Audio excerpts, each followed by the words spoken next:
Good afternoon guys and welcome back po ulit sa ating channel Stock Play at muli po tayo mag-update sa mga top trending stocks and don't forget to subscribe para palagi po kayo ma-update and manonotify sa mga videos na i-upload natin. Yan. Okay. Unahin natin yung plus guys. Top trending lang ulit and course, today is Wednesday. Sobrang bilis ng panahon guys, no? March na, tas mag-April na ulit. Ayan. So, this time guys, nag-rally. Si Plus. Tama, no? Nag-rally March 11. Sa weekly chart, i-check natin. So, still goods. Okay. And kung titingnan natin, of course, ayun. Na-hit na yung 19.8. So, ano din to? Resistance din kasi to eh. Ayan, no? So, ano to? 3 white soldiers. Yun sa area na to. Pagka sinearch natin yan, 3 white soldiers. 3 white soldiers. And siya na. So, 3 white soldiers. Ano ba yung ano niyan? Itsura. Ayun, no? So, pagka bumalik tayo, same, no? 3 white soldiers. Pero ano pa rin natin, natingnan pa rin natin guys. So hindi naman porket nakakita tayo ng ganyang pattern is pa-reverse na siya talaga. Ayan, no? Is a bullish reversal candlestick pattern kaya appearing at the bottom of a downtrend. So titingnan natin kasi galing to sa downtrend guys eh. 'Di ba? Ayun, no? Well, sa part na to, ito kasi yung pinaka major concern natin. Kung magdidire-diretso pa pataas. Yan, pero wala naman kasing ganun eh, no? So pagka nag-rally, of course, makakaano tayo dyan. Makaka-encounter tayo ng mga pullbacks, no? Ayan. So na-hit na yung pangalawang resistance. Course kasi nag-rally and bukas Thursday, so still pwede pa rin yan. And yes, kung titingnan natin ano, so pwede itong magkaroon ng crossover and kumbaga extension papataas. Yan, so pwede mag-retest ulit dito or mag-breakout pa dyan, no? Ayan. So, dito wala sa 4-hour chart, sa lower time frame, may bearish divergence. Lower high dito. Ayan, tapos may chart, higher high. High, tapos higher high. Ayan. So, tingnan natin bukas kung ano yung magiging galawan na to, no? At kasi nga nag-retest na dun sa may next resistance. Ayan. And next, SGP. Well, check natin SGP. March 11. Tingnan natin.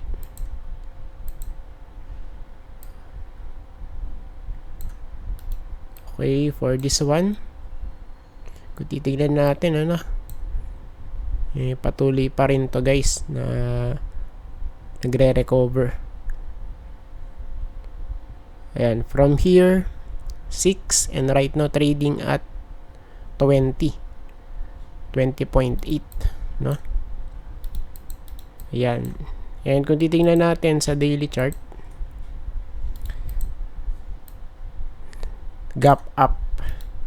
Ayan. So we have here a gap up, and pwede pa tong mag-retest ulit dito, guys. So remember, meron tayo dito diagonal resistance. Yan, so maraming mga retest dyan.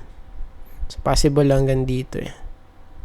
So 21, no? Somewhere here sa area na to. Ayan, so tingnan natin. Okay. And sa 4-hour chart, same lang din. Ayan. So pwedeng mag-rally hanggang dito, guys, no? Yan. Then tingnan natin kung mare-reject bukas pagka na-hit yun. Okay, then next natin ay OGP, ano? OGP naman, hindi rin to ano, no? Mawala-wala sa ano natin, sa may list. Ayan, so right now nag-retest na doon. Ayan, sa may trend line natin, sa diagonal. Okay, tapos rally. And right now nakaka-experience ng ano to, guys, rejection, because we have here a resistance eh. And remember, meron tayo ditong gap. So dalawa gap natin, yung isa dito sa taas, tapos yung isa na filled na. Okay, so this pattern, bullish engulfing candlestick, no? Ayan, tapos biglang umentry to, pero malapit naman na kasi sa resistance eh, no? Ayan, so tignan natin kung didiretso sa taas or babalik muna dito. Ayan, since resistance na to eh, pwedeng ma-reject, no? Ayan, doji, tapos medyo ready siya, no? Well, tingnan natin kung ano mangyayari bukas, just in case na maging trending ulit to. SCC, welcome back. So ano nangyari? Still the same, no? And kung titingnan natin, mahaba yung week na to sa gawing baba. Ayun na mga week, guys, mahaba. Okay, well, kung titingnan natin,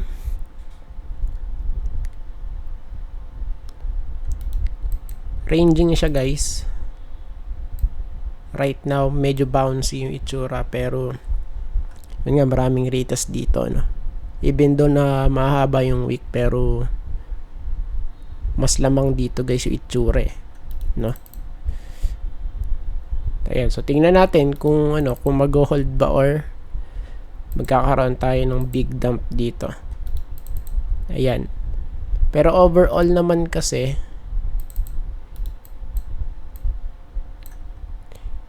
yung kanyang itsura is still goods. Goods pa din yan, guys. Ayun, no? And remember, so every time na magkakaroon ng ano to, ng gap, eh palagi ano, so typical na filled. Ayan, kaya tingnan natin kung ma-fill to, no? Ayan, pero more likely ma-fill yan, no? Especially pag may good news. Ayan, from here 29, tapos hanggang dito 31, may gap down, still looks good for SCC. Ayan, so yung support is still the same here sa 26.7, pasok dun sa may green box, no? Ayan, tapos meron tayo ditong resistance somewhere here sa 28. 28, ano ba to? 28.6, malapit dyan guys. Somewhere here. Ayan, sa area na to. Rejection, no? Ayan. So, dito medyo, ano siya, no? Pa V-shape. Ayun na, pa V-shape yung recovery. Okay, tapos dito medyo sideways itsura. Ayan. So, it means anytime, ano? Anytime, pwedeng, ano to, mag-breakout kung talaga magbe-breakout na siya. Ayan. So, since, ang ano natin dito kasi, ang pinaka-concept natin, pagka malapit sa resistance, typical na re-reject. Ayan. Pero hindi natin naalisin na pwede pa rin mag-breakout to. Even though na nasa resistance na siya. Ayan, no? So, for now, since nasa resistance nga, so, pwedeng bumalik dito sa 27.5 and as low as dito. Ayan, sa may support natin dito sa baba. 26.7. Ayan. Next, dito. Okay. So, trending ulit siya. Hindi ko na-check. Tingnan natin, 11. So, hindi naman ano. At tine-check natin baka kasi suspended kaya ano eh. Kaya trending eh. So, minsan kasi ganun. Ayan. So, for this one naman, kung titingnan natin, wala. Laglag guys. So, still no sign of recovery. 0.62. New all-time low ba to? So, halos, no? Ayun na, 0.59 eh. Ayan. So, tingnan natin at burahin na natin yan. Alaan eh. Invalidated na yan. So, invalid na yan. Okay. And yung kanyang itsura is still not good. Right? Di pa stable guys eh. So, ang pinanghahawakan nating support, ito lang. Support yan. Isipin na lang natin support yan. Ayan. Ano, tapos meron tayo ditong resistance sa diagonal. Retest. Ayan. Retest. So, hanggat hindi nakakaano dyan, nakakapanik or walang breakout, so it means very likely magkakaroon tayo ng new all-time low.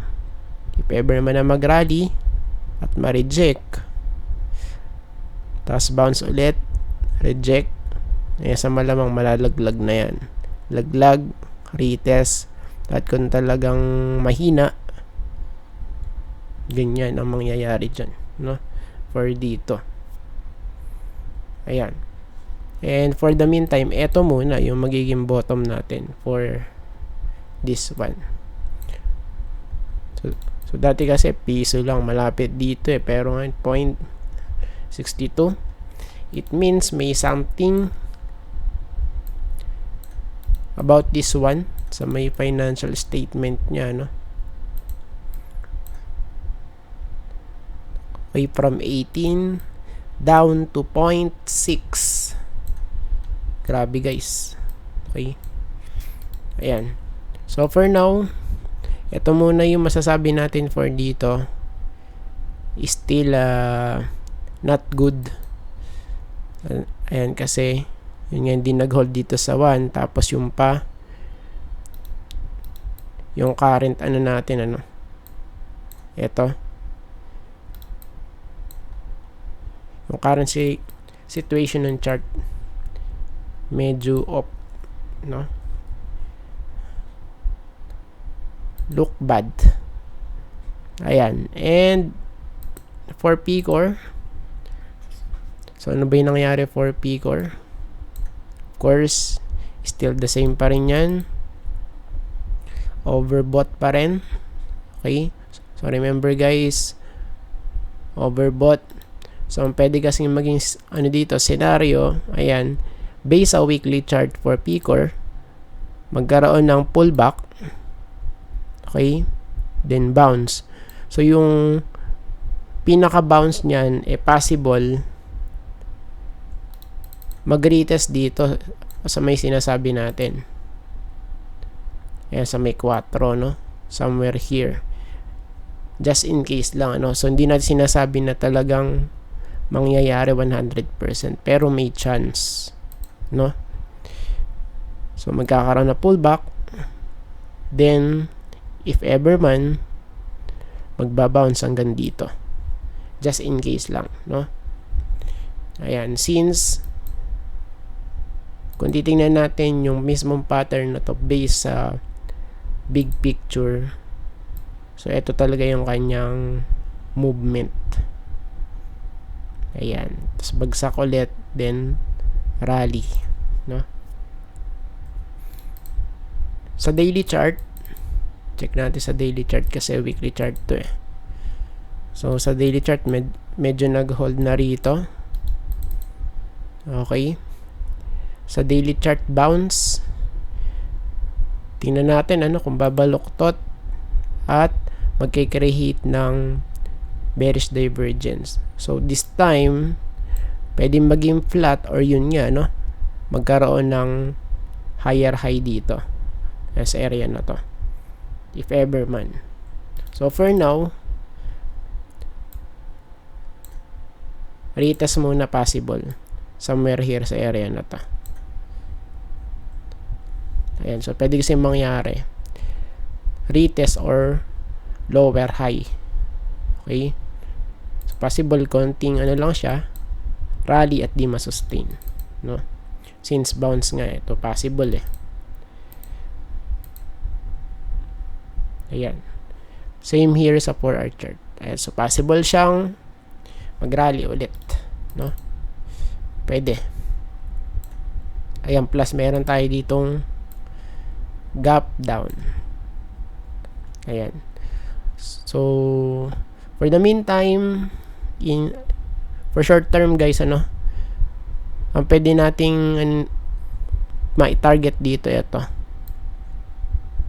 yung gap down niya, no, for Picor. So hanggang dito yan, malapit sa 3.4. Ayan.